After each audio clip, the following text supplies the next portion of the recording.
Welcome back to our super efficient layouts. Now in our last episode we covered all of the different fuel recipe layouts that I could think of using both the vanilla and the alternate recipes. And we also showed off the comparison of the amount of fuel that they can produce, all from a single oil node which is producing 120 crude oil per minute.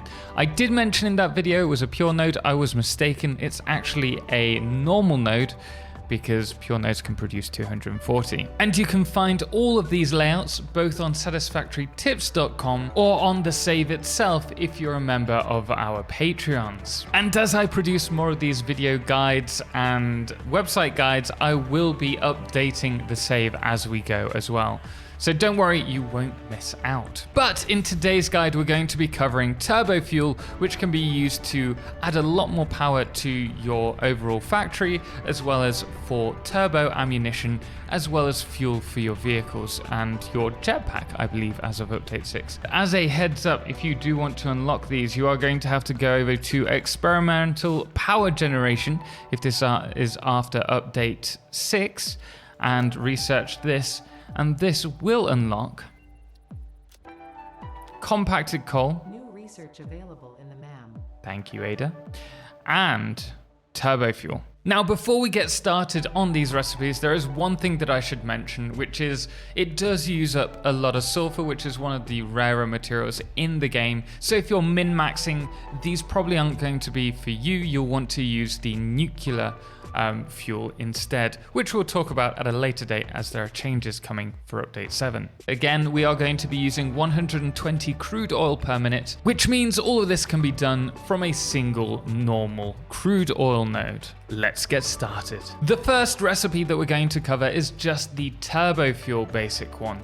This turns 120 crude oil into 66.6 turbo fuel, and that's using the fuel, combining that with compacted coal to create turbo fuel. This particular layout requires a 7x11 grid. You can see in the bottom right hand corner we have 2 refineries which are going to be set to the fuel recipe, and then to the left of that we have 3 assemblers set to compacted coal, and then above it 4 refineries that are going to be set to turbo fuel. Now let's have a look at the 2 refineries in the bottom right hand corner. These 2 refineries will be set to 100% clock speed using the normal fuel recipe. And similarly to the fuel layouts, all of that excess polymer resin is going to be immediately sunk. That's because we're really concentrating on just producing that turbo fuel, but of course you can use that polymer resin to create rubber or plastic should you wish. Looking at the assemblers in the bottom left hand corner, we have 3 of them placed, so it's going to use 53.33 coal and sulfur per minute in order to run, and we're going to have 2 of them set to 100%, and then as you can see here on the left hand side we have 1 running at 21.33%. All of that compacted coal is then run into a manifold into 4 refineries.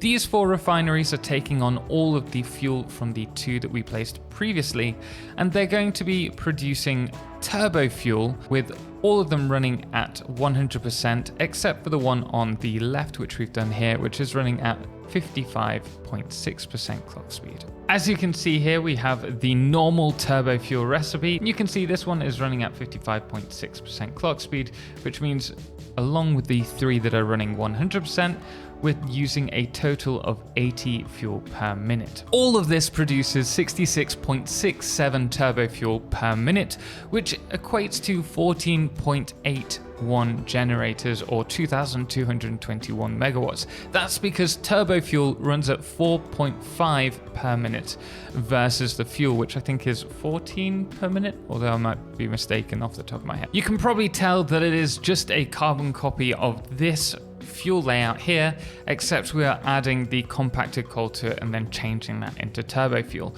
And you can see how we've gone from that fuel recipe, which produces enough for 1,000 megawatts, to adding 53.3 compacted coal per minute, which is allowing us to double the power production. So if you're looking for something that's going to be easy to build and quick to do, this might be for you, but there are much more efficient options available.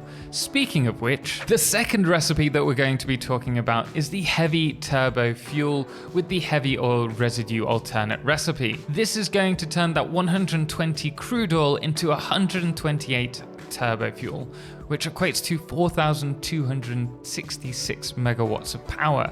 So a good one to have, but slightly more complicated. For this layout, you're going to need a 11 by 10 foundation grid, and we're going to start by placing 4 refineries in the bottom section, as well as 6 assemblers in the right-hand section, which will lead the resources into a further 5 refineries that are going to be producing the turbo fuel.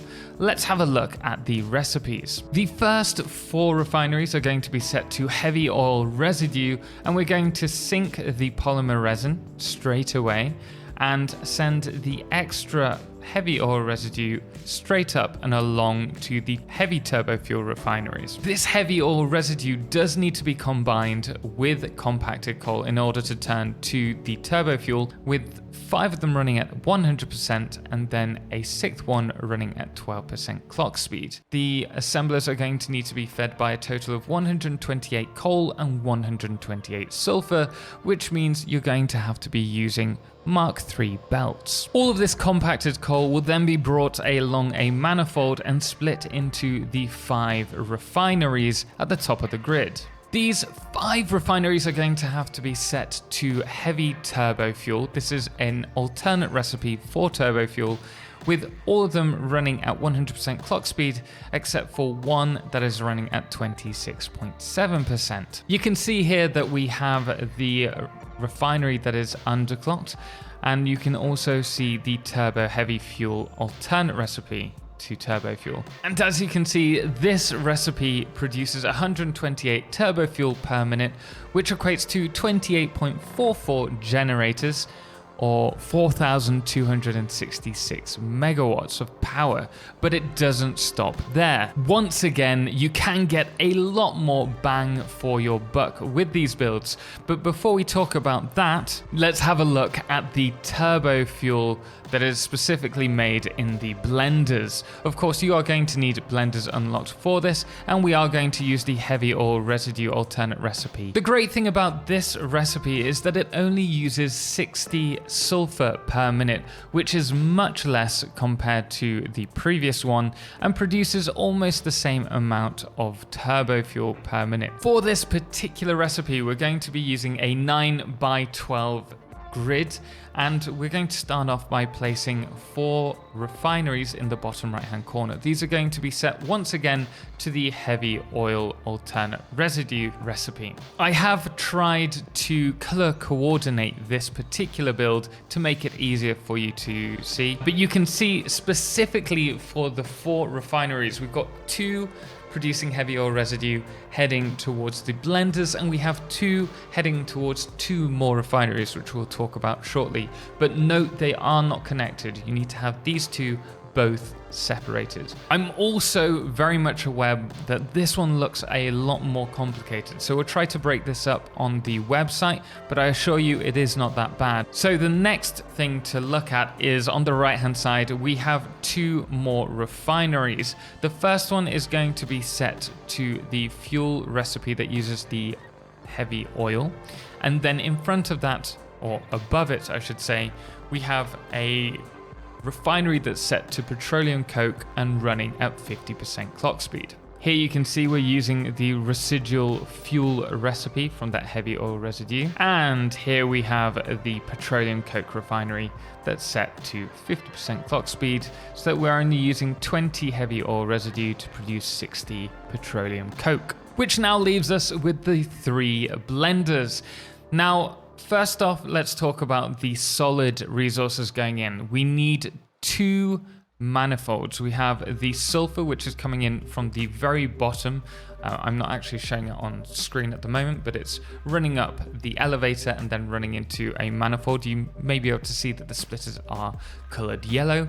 And then we have the petroleum coke, which is on the second manifold, which is feeding into the 3 blenders. Now these blenders are going to be set to the turbo fuel for the blenders and are running at 266.7% clock speed. So 2 running at 100% and a single one underclocked to 66.7% clock speed. The heavy oil residue from the left-hand side of the refineries is being manifolded into these 3, and the same goes for the residual fuel. This alternate turbo blend fuel produces a total of 120 turbo fuel to be used in your factories, which is the equivalent to 26.667 generators that are going to be producing 4,000 megawatts of power for your factory. Not bad considering it's done from